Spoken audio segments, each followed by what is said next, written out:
Miller, and welcome to the I Love CVille Show. Thank you kindly for joining us. Pleasure to connect with you through the I Love CVille Network on a Monday afternoon in downtown Charlottesville, a show presented today by Scott Wagner of Scott Wagner Integrative Medicine. The show dynamic, you, the viewer and listener, can watch and listen to the program. It's legitimately live on every social media platform, and we encourage you, the viewer and listener, to participate in the discussion.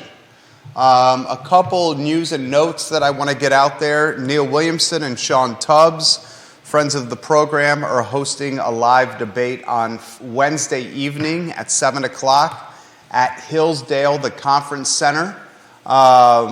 This live debate is a showcase of the council candidates that are running for office. We will know who will be our councilors for the next 4 years the evening of June 20th, which is the Democratic primary here in Charlottesville. Sean Tubbs and Neil Williamson have all the candidates: Cooper, Oshrin, Snook, Payne, and Fenwick at Hillsdale for a live debate. And they want you to ask questions. If you send them the questions, they'll relay them to the counselors. So this is a good opportunity to get to know the folks that are running for office. Let's go to two items of note that I want to get out there. Piedmont Place in Crozet, which had a pretty catastrophic flood. Remember when the temperatures, I think it was end of last year, early of this year, were in like the single digits, and with the wind chill, it was below 0 degrees for an extended period of time in Central Virginia? Well, that wind chill busted a lot of pipes in Piedmont Place and caused significant damage in a very popular building in Crozet. This building's going to open later this month, which is very exciting. The hotel suites with Piedmont Place will open May 15th, and the retail establishments later this month after the hotel suites open. So that's fantastic for Crozet. A lot of people count on this building for having fun, for eating, for entertainment on the weekends in particular. All right, let's go to the two-shot. We'll welcome Judah Wickhauer to the program. He's a director and, frankly, a man with valuable perspective. Ziana Bryant in the Crossfire. Daily Progress writes an article. This made national news. This was in the New York Post. Yeah. It was in the, what was the libertarian magazine? Was it called Reason? Is that what it was? The libertarian magazine? Yeah. And make sure we have the lower third, if you could, on screen. Why don't you set the stage? The magazine's called, this is where it first started, this story first started getting traction from a libertarian magazine called Reason. Then the New York Post picked it up. Now the Daily Progress has published it in yesterday's edition. It's Sunday edition, and this is legitimately going viral. The protagonist, maybe the antagonist, depending on how you look at her, in this particular story is Ziana Bryant. She's most known for the press conference she hosted in Market Street Park, then Robert E. Lee Park, where she, in a press conference, indicated to the media in attendance at the park, that the Confederate statue, the R.E. Lee statue, made her very uncomfortable in her home. And this was her home, meaning Charlottesville. And this was very much the first flip, if it's a flip book of events that happened.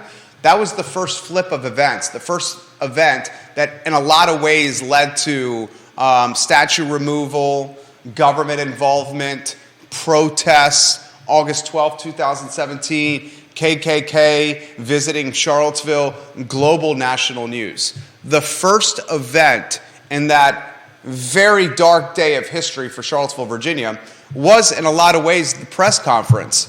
A young Miss Bryant, while in high school, while still in school, in R.E. Lee Park, now Market Street Park. Now let's go forward in the future. You jump in. There's a protest July 17th, 2020, so about 3 years ago. This protest, a Black Women Matter protest organized by Charlottesville Beyond Policing. This protest happens downtown.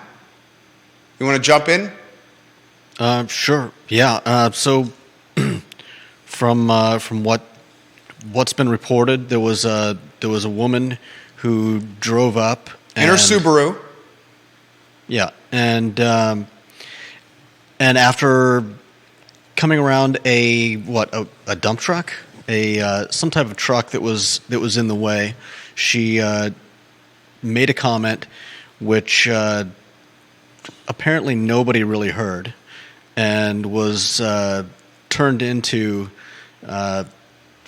it was labeled hate speech without having a clear record of what the statement even was, and subsequently the woman's life was basically torn apart and ruined because somebody didn't like her. A UVA student pulls up to the protests in downtown Charlottesville on July 17th, 2020. The UVA student who pulled up, a white female.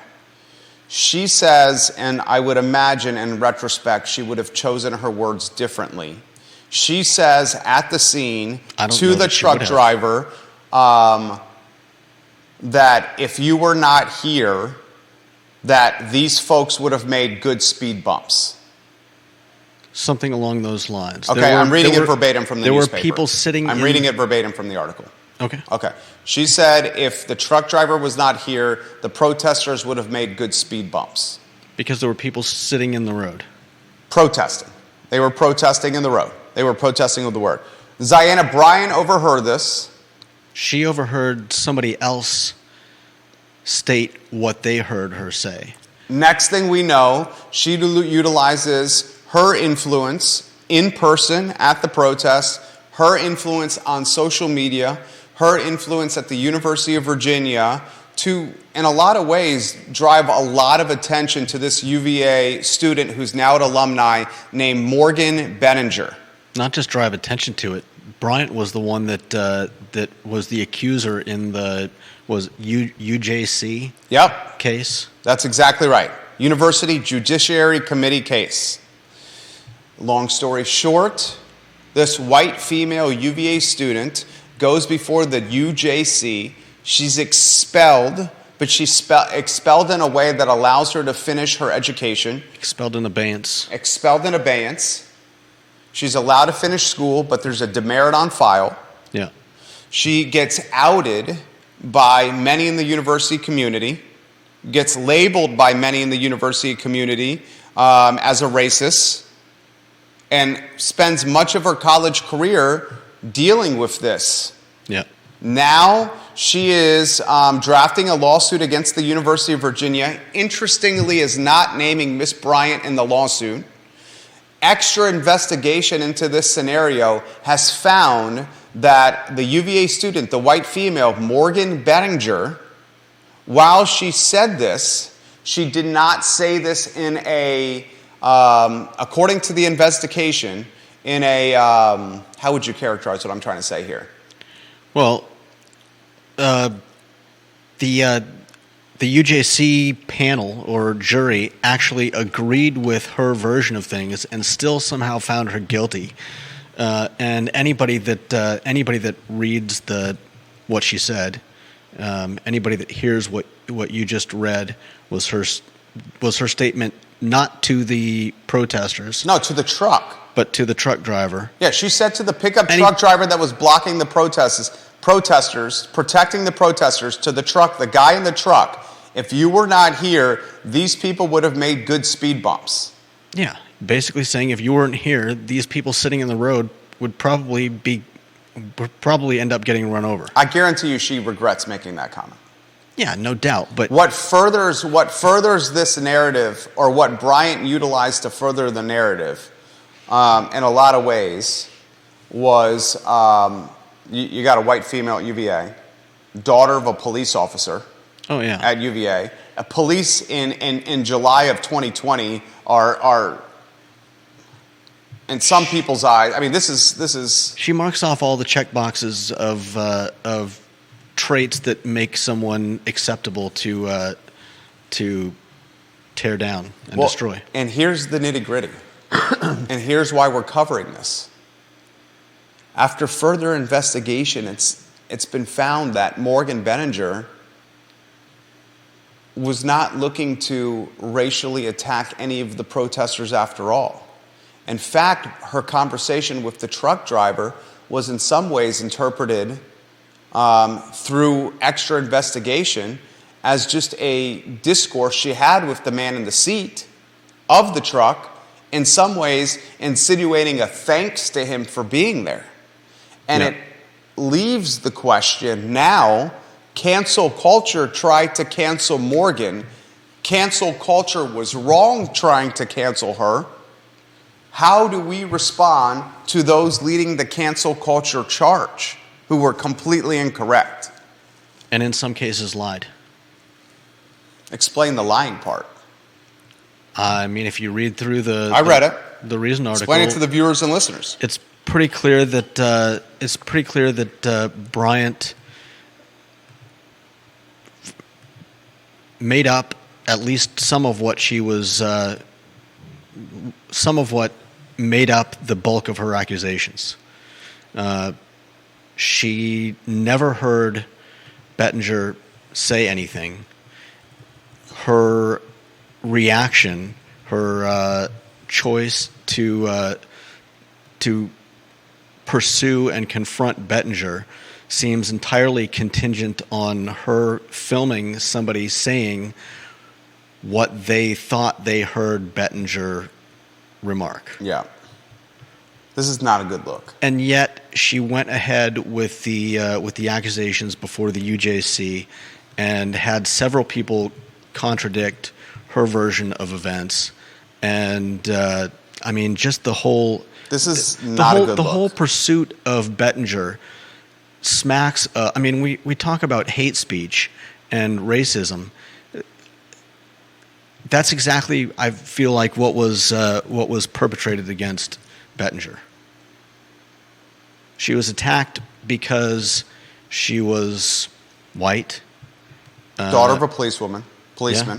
Daughter of a policeman. I mean, hate speech. Proud daughter of a policeman. Hate speech refers to offensive discourse targeting an individual based on inherent characteristics such as race, religion, or gender. And this is all of that. I mean, you know, targeting her because her father's a cop who died years before this took place. I mean, it's just it leaves a bad taste in the mouth. And then to find out that the school refuses to Jim Ryan to walk back, refuses to clear her demerit. Yeah, her expulsion. Just it's a bad look all around. This is a bad look. This is a national story, and it should be a national story. This is basically what happened in less than 60 seconds.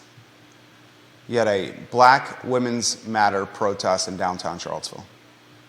You had a truck parked in a way to protect the protesters who were in the middle of the road, some sitting down in the road. Yeah. You had a Subaru drive up to the protest coincidentally. This Subaru driver was a UVA student who was a white female. Her father, a police officer. She makes the comment outside the window to the man in the truck who's protecting the protesters. Sounds like she'd gotten out of the car. She made the comment, "It's a good thing you're here, or these people would be speed bumps." Speed bumps. That comment was overheard.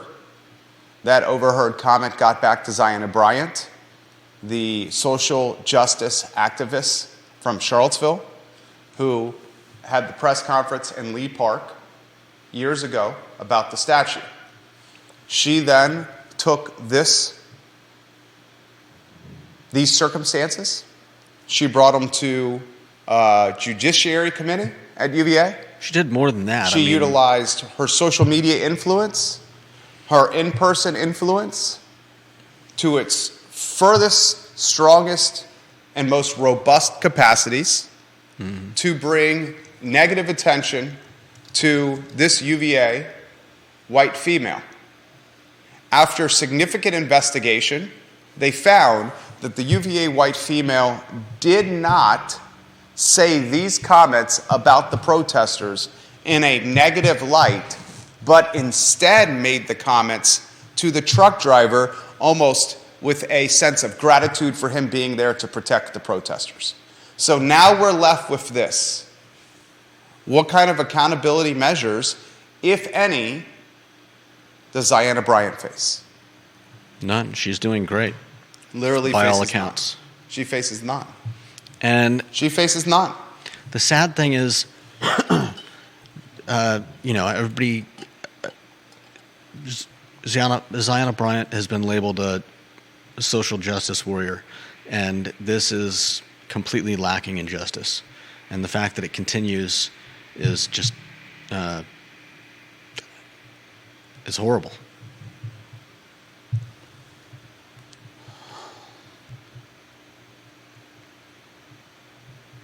It's not a good look. It's not a good look. Today's culture is so quick to jump to the first conclusion. Yeah.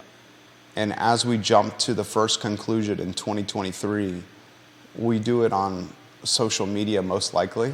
And when we do it on social media, we then are galvanizing and rallying our network to join in on the conclusion. Yeah. And when what is being deliberated or what is being focused upon is essentially two young women's reputations here.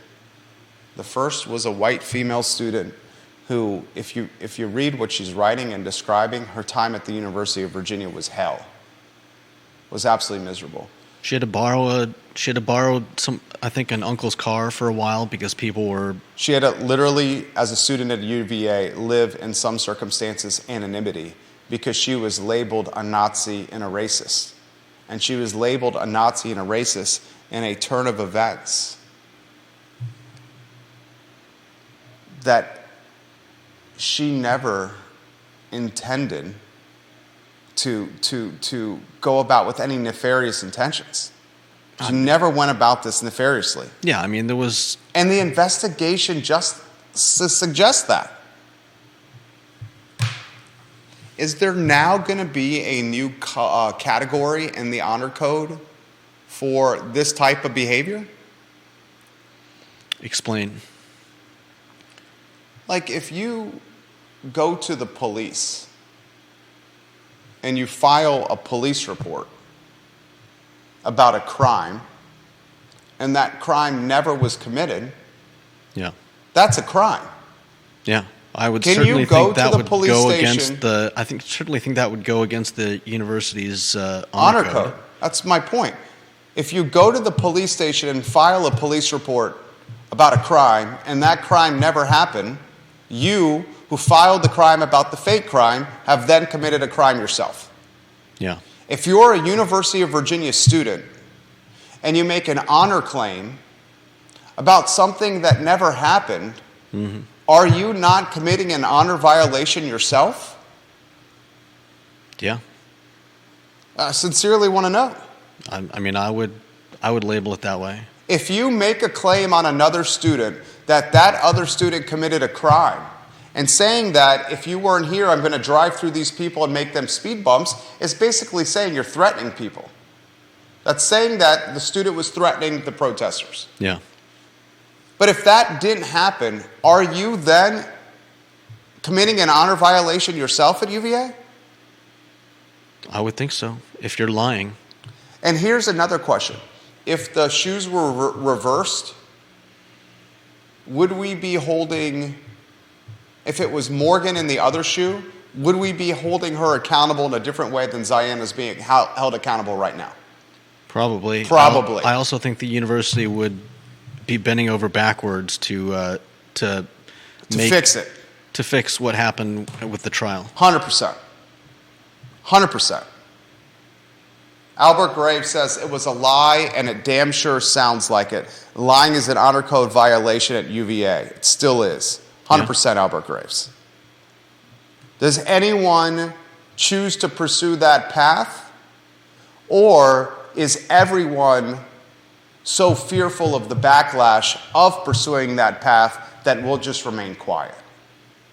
I mean, that's the way it's looking. The way it's looking right now is UVA is so fearful of pursuing a social justice advocate who looks like she lied.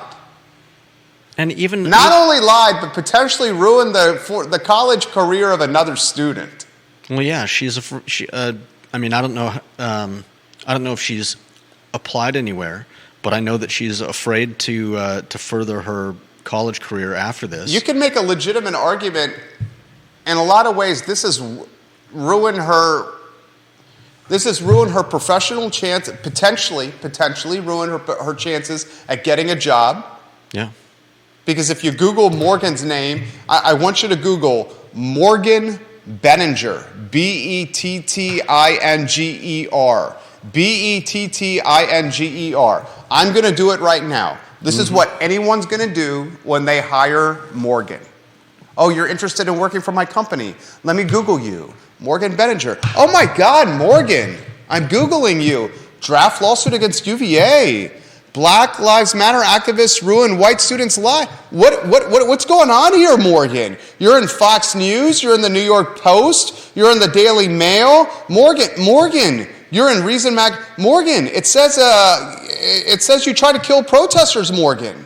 Morgan, you're in the CVille Weekly. You're on Reddit. Morgan, this is too much attention, Morgan. We can't hire you. These outlets say you try to run over people, Morgan. Yeah. That's what's going to happen to this lady. Mm-hmm.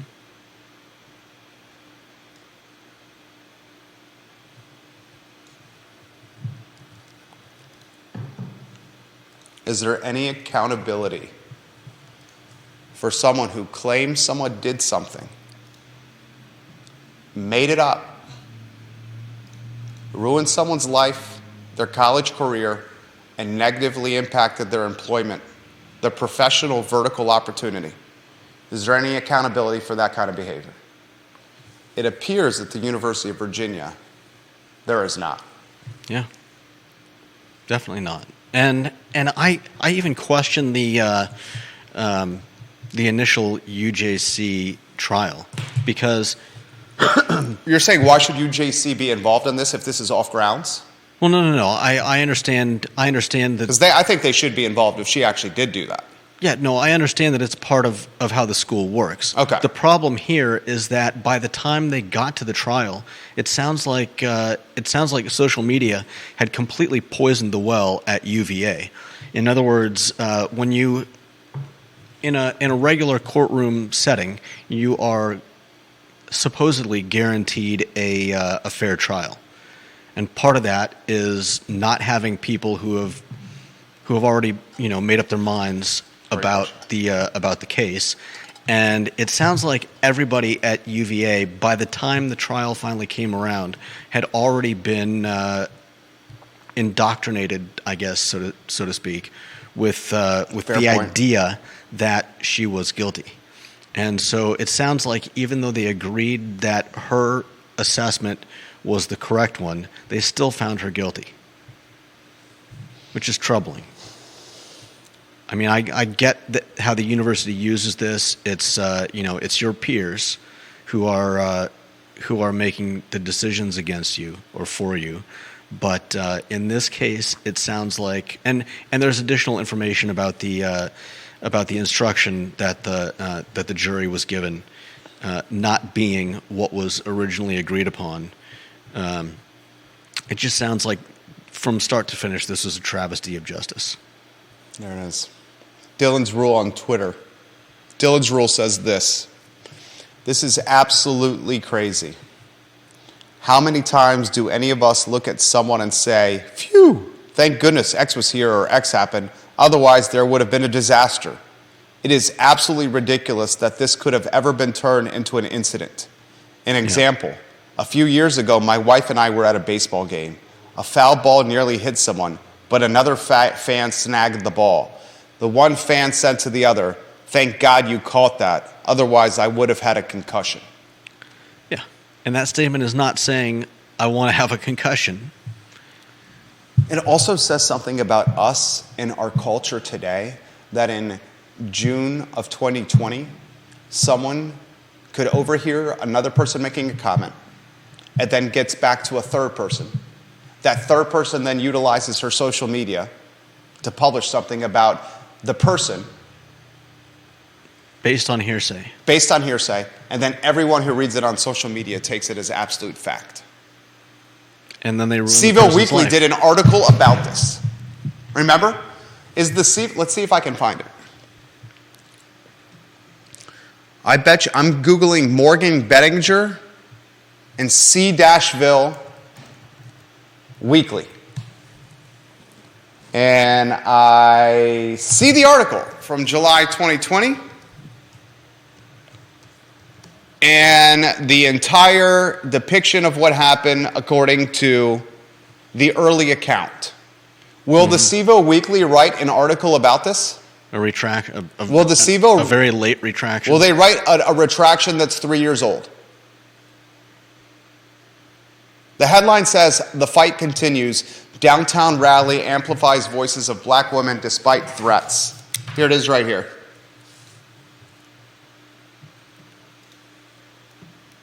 And literally, Judah, in the 5th paragraph, Morgan's name is mentioned. Will the CVille Weekly write a 3-year-old retraction about a story that never happened? Time will tell. Yeah. All right. Jason Howard, Rio Road. Will the lawsuit be decided by a judge or by a jury trial? An Albemarle County jury is a different creature entirely than a UVA undergrad honor trial. If I was the University of Virginia, I would settle this immediately. Yeah, she's definitely not bringing this to UVA, to a UVA No, this is not going to UJC. kangaroo court. Yeah, this is not a student court. If I was the University of Virginia, I would settle this immediately. Yeah. Settle this immediately. You look terrible, and you're on the wrong side here. Yeah. You're on definitely. the side of jumping to conclusions, UVA. You're on the side of ruining a woman's college career. And because- potentially a professional career. She'll have to deal with this online for the rest of her life. Yeah. This will, anytime someone researches her, this will come up. Mm-hmm. 2023, good Lord. All right, next topic. Next topic is from Deep Throat. I think Deep Throat's watching now.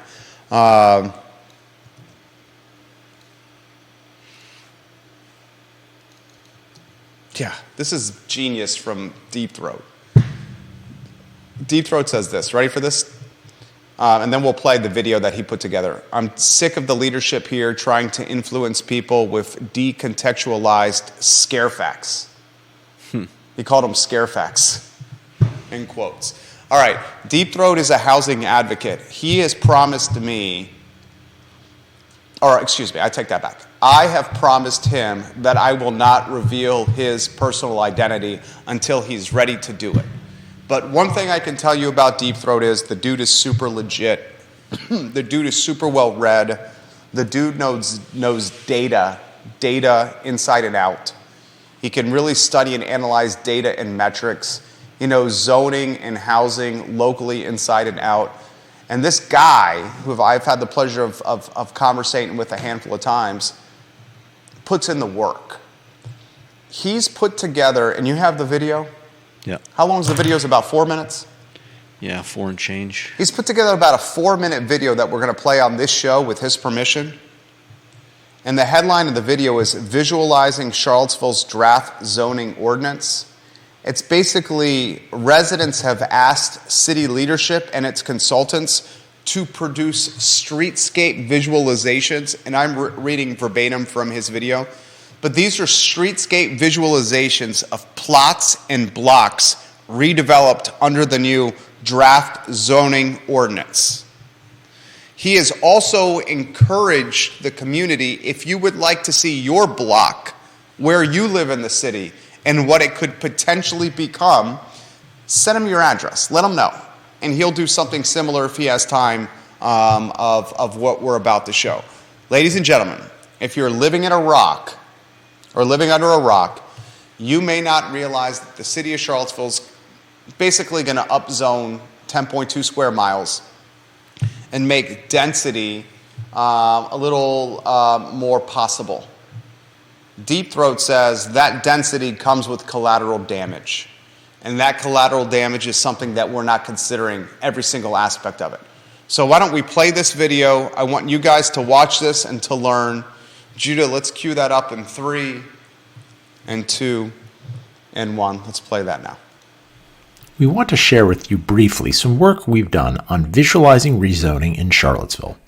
But first, we want to be clear about what this is not. It's not a claim about aesthetics. Aesthetics are inherently subjective. We make no claim about whether the streetscapes we're about to show you are attractive or unattractive. It is not a forecast of architectural styles. We used fairly generic 3D models, and they're not meant to be a prediction of what styles developers or builders might choose. And it's not a prediction of which lots will get redeveloped. We chose some lots for illustrative purposes only. We don't have any insider knowledge of which lots will get redeveloped if the draft zoning ordinance is passed. What is it then? It's mainly a simulation of mass, height, and coverage. Of course, one can read those dimensional criteria in the draft zoning, but for many people, it's difficult to translate those kinds of abstractions into a concrete understanding. We wanted to fill that gap by providing visualizations. It's a reference for residents as they try to form a view on the ordinance. We tried to capture the zoning parameters and represent them as faithfully as we could, but obviously these visualizations should not be treated as architectural renderings or surveys. So why did we do it? In short, because people asked for it. From the beginning of this process through the recent NDS pop-ups, residents have asked for streetscape visualizations. Unfortunately, they were not forthcoming. Only excuses were provided. We don't think those excuses hold up. We wanted to show that this exercise can be done, and be done relatively easily. What you're about to see cost us little more than several hours of our time. We also note that this is just our first set of visualizations.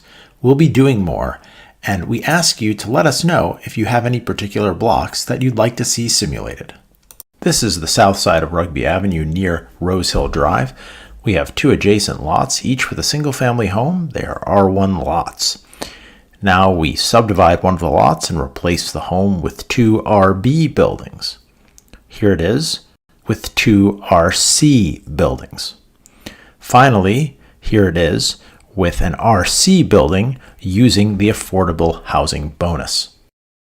This is the south side of Elliott Avenue facing Avon Street. We replace a single-family home with an RC building. Now looking in the other direction, we replace the home on the adjacent lot with another RC building. Finally, across the street on the north side of Elliott Avenue, we replace a single-family home with an RC building. Now we show you some flyover simulations that depict entire blocks. This is Elliott Avenue between Avon and 6th. It is an RC zone, and we are adding 6 buildings on 4 lots. This is the intersection of Melbourne Road and Grove Road. It is an RC zone, and we have added 6 buildings on 4 existing lots.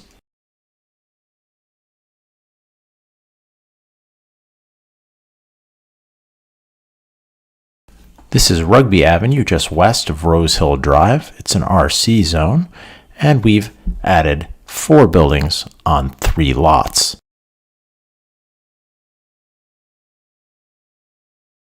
Now we move down Rugby Ave to the east side of Rose Hill Drive, and we add 3 RC buildings on 3 lots. Now we move to Avon Street just south of the Belmont Bridge, another RC area, and we add several RC buildings. Thus far we focused mainly on residential zones. We did want to show you one commercial corridor. This is Preston Avenue where it meets Grady, and it is a mix of CX5 and CX8 parcels. Thanks for watching. If you have questions or comments, or if you have an idea for a block that you'd like to see a visualization of, please reach out to us at the email address on the screen. You can also find links for how to see our research and to sign up for our email distribution list. Great stuff right there from Deep Throat. Great stuff from Deep Throat. We have his permission to air that. Hey, Deep Throat, anything else you want to put together like that, we'll gladly play, man. I found it fantastic. How do you think the community is going to respond if you get a residential neighborhood You got 2,500 square foot home, 2,500 square foot home, 2,500 square foot home, 2,500 square foot home, 12-unit apartment, 2,500 square foot home, 25. That's going to happen. It's going to be, there's going to be some outcries. There's going to be even more so than now. And I'll say it again. Those that are living in HOA neighborhoods, if you have an HOA neighborhood, the value proposition of an HOA neighborhood has never been higher. You're protected. And it's not only HOA neighborhoods in the city, it's in Albemarle County. You got massive value tailwinds behind your neighborhoods because of this. I would expect neighborhoods like Lewis Mountain by Ivy Square Shopping Center, Jefferson Park Avenue, you're not even going to recognize these neighborhoods. You won't even recognize them. Cherry's going to be really different. You'll see West Main be really different. This is going to change Charlottesville in ways that we don't even understand today. And I'm not convinced it's going to be affordability. I am convinced that the university is going to utilize the additional zoning, the additional bedrooms that come with upzoning to up attendance and enrollment. Ugh. Why wouldn't you just utilize the private sector to create more housing for your students than do it yourself? Just let upzoning and the government give you more bedrooms, then get more kids coming in where you can make more money off them. Yeah. Good stuff from Deep Throat. Anything you want to close with today? Did I tell him Piedmont Place is about to open? I did tell him that, right? Piedmont Place in Crozet is nearing opening after the flood of the winter. The hotel's open on the 15th. The rest of the business opens soon thereafter. You did good today. You did well. I want to. I think I've been giving shout outs to Johnny Ornelas quite a bit lately. And did you use the gift card? I used the gift card too. It was great. Thank you, Johnny Ornelas. Yes, thank you very much. I appreciate it. We love you, Johnny. My dad and I had a great lunch, and you guys do it right. There you go. Guadalajara, El Mariachi, they do it right. They do it right. All right, Monday edition. Judah Wickower, Jerry Miller. I Love CVille Show on a Monday. Back tomorrow at 12:30. Thank you kindly for joining us. So long, everybody.